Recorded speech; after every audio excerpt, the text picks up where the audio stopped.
Miss করার মতো একটা মোমেন্ট ছিল। আলহামদুলিল্লাহ আমরা রওনা হয়ে গেলাম আমাদের কাঙ্ক্ষিত গন্তব্যের উদ্দেশ্যে। চন্দ্রকোনা থেকে তরমুজ নিয়ে ফাইনালি আমরা চলে আসলাম কর্ণফুলী কলেজ মাঠে। প্রথমে বসার জন্য কয়েকজন মিলে বসার ব্যবস্থা করলাম। এই ফাঁকে আমি একটু বাপ নিয়ে নিলাম।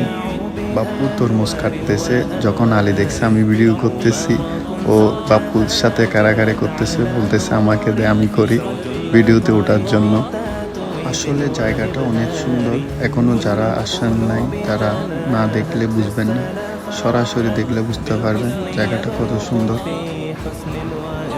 সব কিছু মোটামুটি রেডি, এখন শুধু ইফতারের সময়ের জন্য অপেক্ষা। সবাই মিলে এরকম প্লেসে বসে ইফতার করার মজাটাই আলাদা। এখানের পরিবেশটা অনেক সুন্দর।